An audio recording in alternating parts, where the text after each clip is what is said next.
Milo and Gavin McInnes are in New York City to cover Roger Stone's trial. For those who don't know, Roger Stone is someone who is being persecuted and prosecuted by the deep state for supposedly lying to Congress. He simply didn't remember something correctly before Congress. But all of the people that we do know in fact have repeatedly lied to Congress, in the CIA and the FBI and Hillary Clinton, John Brennan, there are so many of them who we know have lied before Congress. None of those people are being prosecuted, but Roger Stone is, because he mocked the deep state publicly and because he supports President Trump. So the whole trial is a miscarriage of justice. Anyway, Milo and Gavin were both there in New York City at a restaurant when a feminist decided to pour water over their heads on the way out of the restaurant. In fact, just take a quick look at this video right after it happened. If you're wondering why we look like wet cats, it's because we are cats and we are wet. Somebody just ran past it. Fuck you!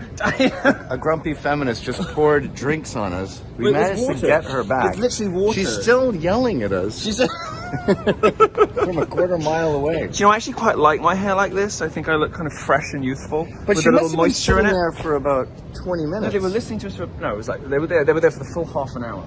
Huh. And then as they walked out, and only with water, which is so lame. She said, you should be ashamed of yourself, and then she screamed, kill yourself. Kill yourself.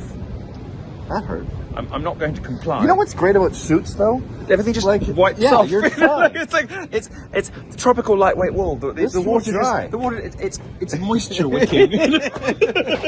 Now, if I was wearing a woolly sweater, I'd actually be upset. But yeah. I think I look moist and youthful. Do you guys want to make a report? Do you want me to call the... I think it's important to draw attention to instances of leftist violence because the mainstream media won't.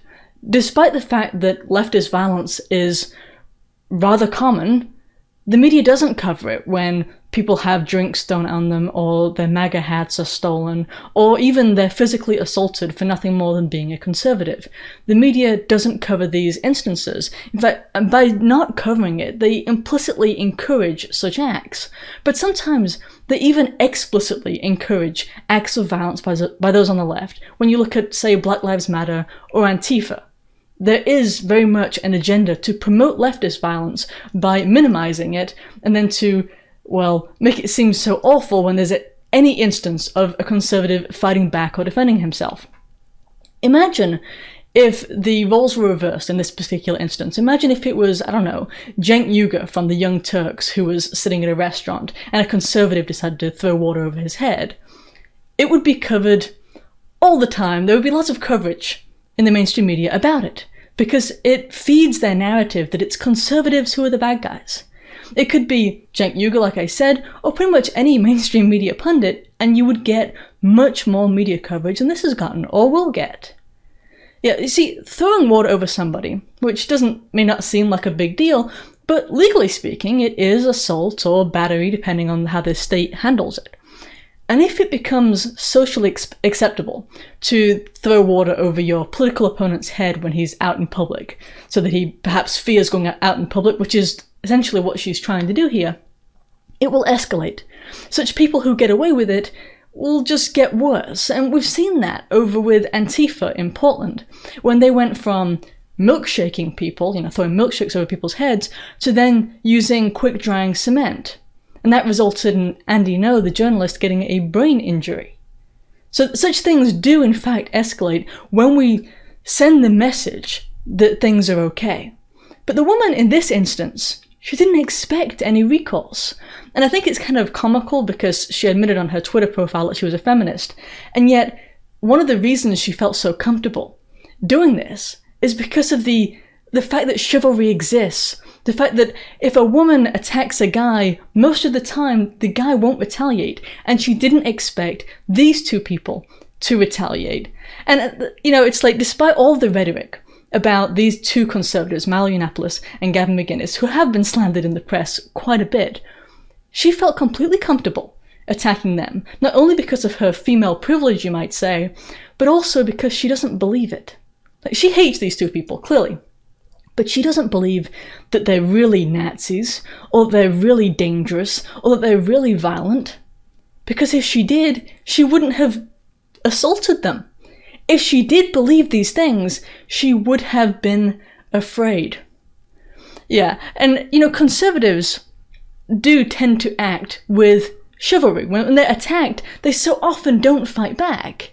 And it's like, I wish they wouldn't be like this, because that's not an option when the other side, well, doesn't have the same sense of moral code, or seemingly doesn't have any moral code. They don't abide by the same rules. And I've seen a lot of videos of conservatives being physically assaulted. It's not just, water on their head. It's actually being beaten up and refusing to fight back. And that just kind of, it makes these assaults more likely. And that's a real problem. You should always defend yourself when you're attacked. Otherwise, you increase the possibility of yourself being attacked, but also of other conservatives of being attacked.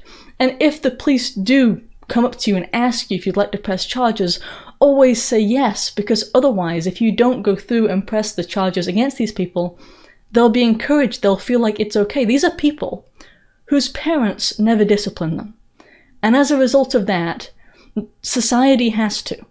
And you, if you've been attacked by one of these people, may be in that position where you have to decide, yes, it's time that society gets involved and parents these forever children.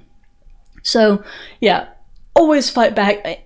In this particular case, Gavin McInnes did throw his Guinness beer over her head, which seems pretty appropriate, pretty just. So in this case, I guess you could say that everything sorted itself out. But when there's a real assault, do press charges and do fight back and do defend yourself. You encourage the behavior with complicity, just as the media does. And please share this video because YouTube won't. Stop, don't leave yet. Since you made it to the end, you probably enjoyed that video. In that case, here are some other videos that you might enjoy. The updates link at the top will provide you with better ways to be more reliably notified of new videos, and it also has social media information, that kind of thing. That's because you know how this site is. Well, the link at the bottom, the store link, that's in case you're looking for merchandise or our healthier products. Thanks.